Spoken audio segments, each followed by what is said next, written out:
tay'asu, la tahzan, la taqnatu, itu goalsnya. Jangan putus asa, jangan kecewa, jangan takut, jangan sedih. Kenapa? Dengan bahasa yang berbeda-beda intinya innallaha ma'ana wa huwa ma'akum aina ma kuntum, dan seterusnya banyak. Sehingga ini adalah ayat untuk memudahkan kita, bukan untuk menyusahkan kita. Saya ngerasa ya, kayak misalnya gini. Ini cerita yang mungkin teman-teman udah pernah dengar. 4 bulan yang lalu saya kehilangan motor seharga 21 juta. Saya nggak mau nyebut mereknya karena nggak di endorse ya. Hilang motor, baru beli 2 bulan apa kurang lebih hilang. Lagi pulang malam-malam habis meeting sama teman-teman pemuda hijrah, taruh di carport karena nggak punya garasi, di carport aja, gerbang digembok. Subuh-subuh bangun, gerbang udah kebuka, gembok hilang, motor hilang. Apa yang membuat saya nggak langsung mungkin ya sedih berlarut-larut sampai membuat saya kayak marah banget, mungkin kenapa masih bisa sabar kemudian kayak tenang gitu, tetap diikhtiarkan, cari keliling kompleks, siapa tahu ada yang lagi dorong-dorong motor saya gitu kan, cuman mau dibilang dong kayak mirip motor kita gitu, nggak akan diapa-apain. Ada orang, mungkin orang yang gede-gede ramean misalnya, ya kenapa bisa kuat sabar? Mungkin pas detik itu, karena kata Nabi as-sabru 'inda sidmatil ula, sabar itu di awal kejadian. Kalau setelah sekian lama namanya bukan sabar, sadar. Jadi kalau kita dapat musibah, wah panik gitu, udah lama-lama ya udah deh, innalillahi wa inna ilaihi rajiun, itu bukan sabar, itu sadar. Sabar ukurannya di awal kejadian. As-sabru kata Nabi inda sidmatil ula, sabar itu di awal hentakan. Ketika kita diuji oleh Allah dengan jebret ada masalah, jebret ada kayak musibah, mungkin musibahnya enggak dengan suara lantang, suaranya pelan. Kita jadi adik kakak aja yuk. Kan pelan ya, ngomongnya kan santai kan. Tapi kan kayak musibah terbesar nomor 2 gitu dalam hidup. Terus gimana biar kita kuat? Nah disitulah ketahuan sabar atau enggak. Kalau kita marah-marah kayak di jalan gitu ya, di jalan ada yang melanggar lalu lintas, rambu-rambu, kayak kita disalib tapi misalnya enggak dengan cara yang benar, dan seterusnya, kita klakson marah-marah sampai artinya habis, saking klaksonnya lama gitu. Pas sudah sampai di rumah, astagfirullahaladzim, ya udah deh sabar aja. Itu bukan sabar, itu sadar. Berarti dia udah kehilangan pahala sabar, nggak dapat lagi wabasyiris sabirin. Sampaikan kejutan ke orang yang sabar, karena dia nggak sabar. Kita kira-kira lebih sering sabar apa sadar? Lebih sering sadar, alhamdulillah masih sadar ya. Karena ada orang yang sadar juga, enggak, terus aja kayak gitu. Tapi berarti kita jarang dapetin kejutan tentang orang sabar yang luar biasa. Nah, kenapa bisa sabar ketika terjadi misalnya motor hilang langsung nahan, jangan sampai kita berputus asa, nanya, mempertanyakan kebesaran Allah, apa maunya Allah, Allah nggak adil sama saya, kenapa saya terus yang kena, dan seterusnya dan seterusnya. Kenapa bisa sabar? Karena kita yakin kepada Allah. Kata Nabi, siapa yang ketika kehilangan sesuatu lalu dia membaca doa Allahumma ajurni fi musibati wa akhluf li khairan minha, Allah akan menggantikan yang dia kehilangan itu dengan yang lebih baik. Itu janji Allah dan Rasul. Karena kita yakin kepada Allah dan Rasul, setiap hari kita bilang sadaqallah, setiap hari kita bilang sadaqar Rasul, akhirnya tenang. Kan buahnya itu kan ketenangan. Ala bidzikrillah tatmainnul qulub. Zikir di sini itu bukan cuma subhanallah, subhanallah, bukan. Ketika kita ingat Allah dalam masalah kita, jadi tenang. Kenapa? Masalah kita kalau ditaruh di depan mata kita itu jadi gede. Begitu ditaruh di hadapan Allah jadi kecil. Dunia ditaruh di depan kita besar banget.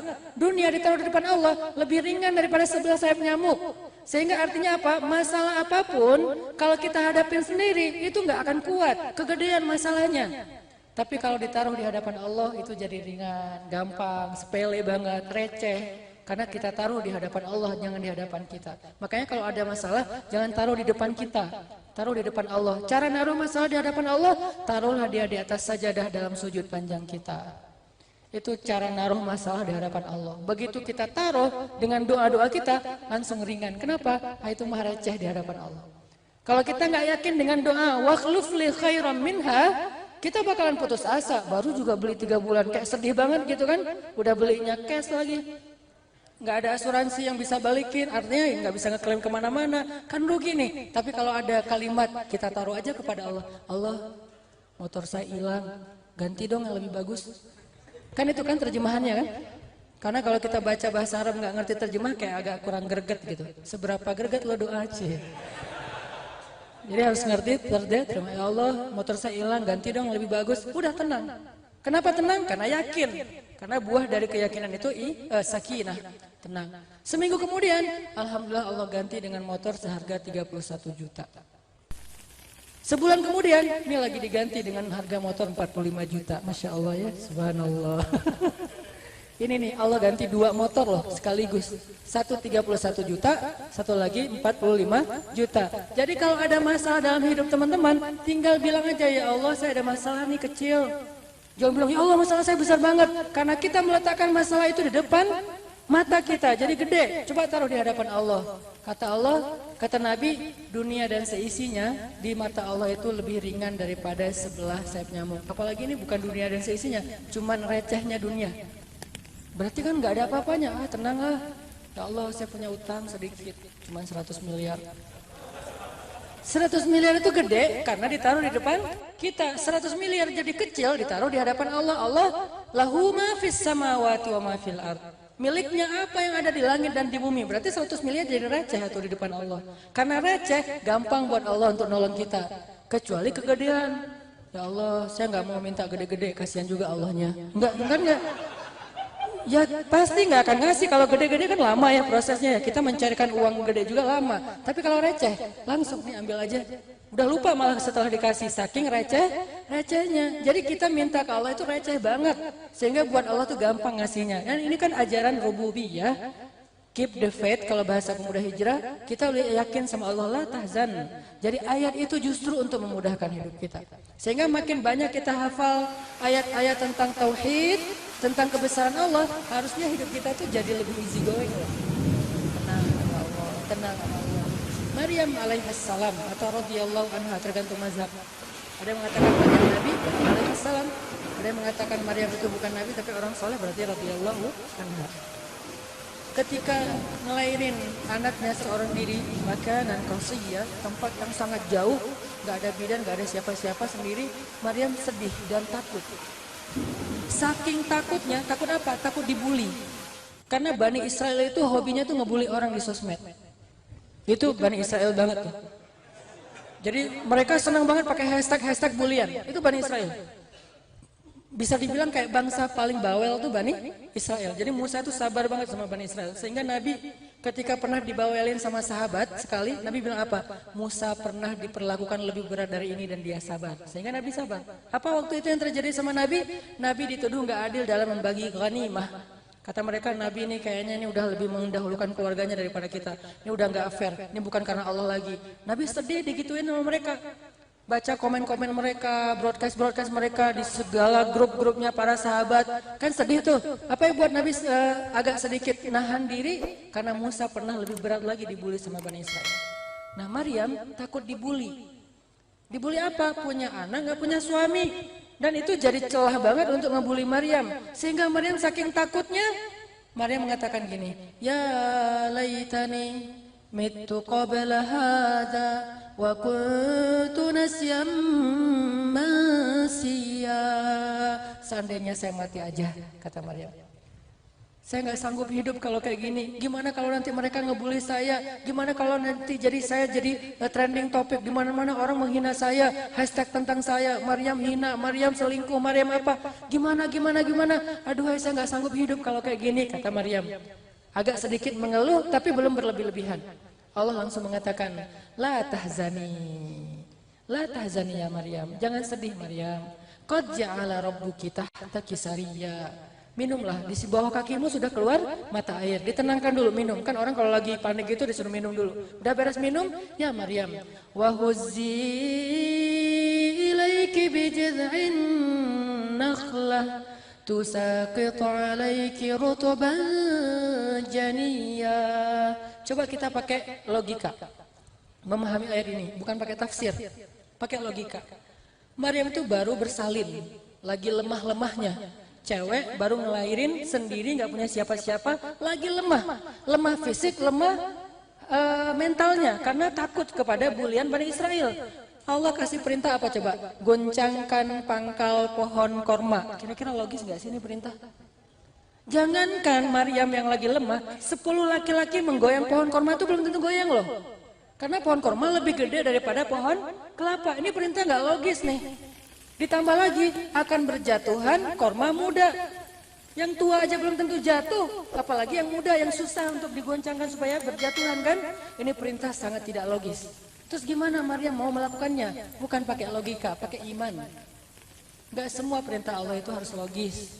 Kalau itu berasal dari Allah, udah biarin aja.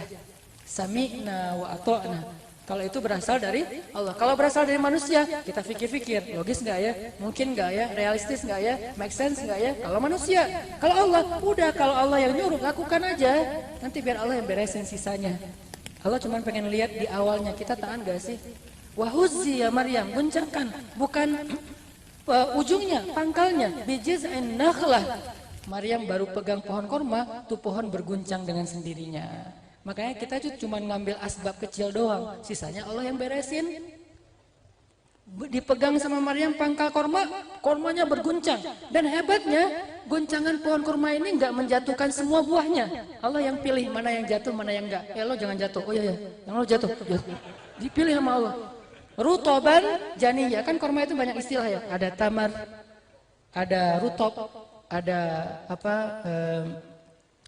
nakhlah. Ada banyak istilah lah untuk korma. Tapi di sini Allah memilih rutob.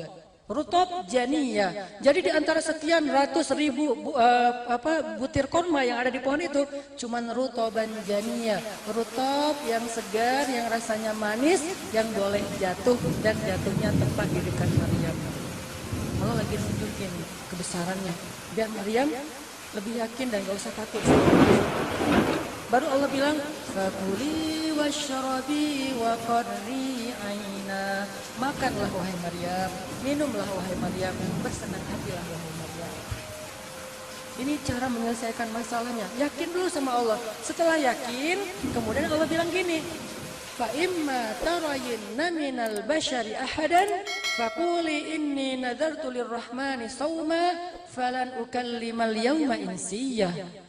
Kalau kamu ketemu orang Bani Israel, jangan ngomong, diam aja.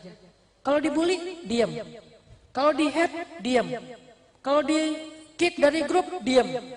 Kalau grupnya yang left dia, diam. Kadang-kadang kita nggak left grup, grupnya yang left.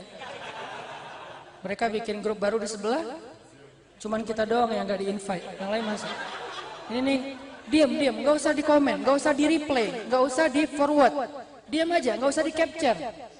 Terus kalau nanti saya jadi dibully rame-rame ya Allah di sosial media, sementara mereka kan punya banyak selebgram yang bisa influencer gitu kan, ngeramein trending topik. Diam kata Allah.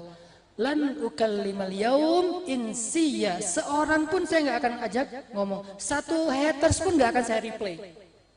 Satu broadcast pun nggak akan saya balas. Terus gimana saya ngebela diri? Tenang, ada Allah yang tadi udah nunjukin kebesarannya. Biar Allah yang pakai cara Allah yang lebih keren. Pulang Maryamnya. Fa'atat bihi qaumaha tahmiluh. Pulang sambil menggendong bayinya yang tidak punya ayah.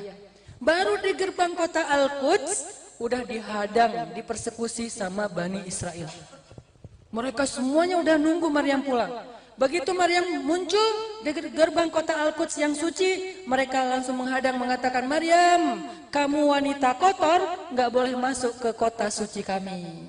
Kamu pembawa sial dan kami tidak mau ketiban sialnya. Kamu membawa banyak bencana dan jangan sampai menimpa kami. Kamu perempuan yang badi. Ya Maryam, kata mereka, laqad ji'ti syai'an fariya. Ya ukhta Harun, ma kana abuki imra'a saw' wa ma kanat ummuki baghiya. Maryam, kamu perempuan yang hina. Maryam, kamu perempuan yang pakai hashtag 80.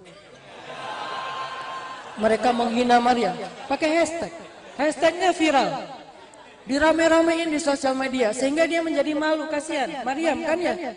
Terus mereka bilang apa? Ya ukhta Harun, wahai saudari Harun, ayah kamu itu orang baik, ibu kamu itu perempuan yang soleha. Kenapa kamu malah mengotori, menodai nama baik keluargamu? Maryam dibully habis-habisan. Apa yang dilakukan Maryam? Fa asyarat ilaih, asyarat, isyarah jadi bahasa Indonesia isyarat. Maryam memberi isyarat kepada bayinya. Maksudnya ngomong aja sama bayi saya. Mereka makin marah. Kaifa nukallimu man kana fil mahdi sabiyya. Maryam, ternyata kamu bukan hanya hina, bukan hanya pembuat dosa, tapi kamu udah gila. Masa kamu nyuruh kami ngomong sama bayi yang masih digendong, masih menyusui? Gimana bayi itu bisa ngomong? Allah langsung membela Maryam. Karena Maryam diam, Allah yang bela. Kalau Maryam bela diri, Allah nggak akan ikut bela. Makanya kalau dibully di sosial media, jangan diladenin, diam aja, biar Allah yang bela. Cara Allah, ya terserah Allah. Kalau udah tahu caranya namanya bukan kejutan. Namanya juga min haitsu la yahtasib. Dari cara yang kalian tidak pernah duga. Biarin aja Allah yang bela. Kita diam, jangan kebawa-bawa emosi, sibuk berdebat, habis energi. Udah aja fokus dengan dakwah, fokus dengan amal soleh, fokus dengan akhlak yang mulia. Jangan tercoreng akhlak kita hanya gara-gara orang nge-hate kita. Kalau gitu berarti kita berhasil dipancing untuk berbuat sesuatu yang tidak baik. Maryam diam. Akhirnya Allah menjadikan bayi itu bisa berbicara. Bukan berbicara, lebih tepatnya khutbah. Karena kalau bicara cuma mama udah bicara kan? Ini enggak, khutbah. Qol inni abdullah. Kebayangnya bayi Isa lagi dalam gendongan ibunya ngomong. Inni abdullah atani alkitab wa ja'alani nabiyya وجعلني مباركا أينما كنت وأوصاني بالصلاة والزكاة ما دمت حيا وبرا بوالدتي ولم يجعلني جبارا شقيا والسلام. Ini bayi yang ngomong loh. Wassalamu alaihi yauma wulidtu wa yauma amutu wa yauma ub'atsu hayya. Panjang banget ngomongnya. Bisa diulang? Padahal kita udah dewasa. Ini bayi aja bisa ngomong sefasih itu. Aku adalah hamba Allah yang diberikan Allah Alkitab yaitu Injil, dan aku dijadikan sebagai nabi. Dan aku diberikan kemampuan membawa keberkahan dimanapun aku berada. Allah memerintahkan kepadaku untuk sholat dan zakat sepanjang hidupku. Allah menyuruh aku berbakti kepada ibuku, bukan kepada kedua orang tuaku. Itu kode. Wa barron biwalidati. Harusnya wa barron biwalidayya. Kan harusnya gitu kan? Aku diperintahkan berbakti kepada kedua orang tua. Enggak, aku diperintahkan berbakti kepada ibuku. Kenapa? Aku nggak punya ayah. Bukan ada ayah tapi nggak bertanggung jawab. Bukan, nggak punya ayah. Kalau ada ayah dan nggak bertanggung jawab, kita tetap disuruh berbakti. Soal dia nggak bertanggung jawab, urusan dia dengan Allah. Tapi soal kita berbakti atau enggak, urusan kita dengan orang itu, dengan ayah kita. Ini nggak punya ayah, jadi siapa yang mau dibaktiin? Sehingga wabarrom biwalidati. Dan kalimat yang berikutnya, wassalam alayya yauma wulidtu. Keselamatan bagiku hari ketika aku dilahirkan. Maksudnya, aku dilahirkan sebagai bayi suci, bukan bayi yang ternoda. Jadi, Isa yang masih bayi membela ibunya karena ibunya diam sesuai dengan perintah Allah. Ini kan solusi dalam hidup.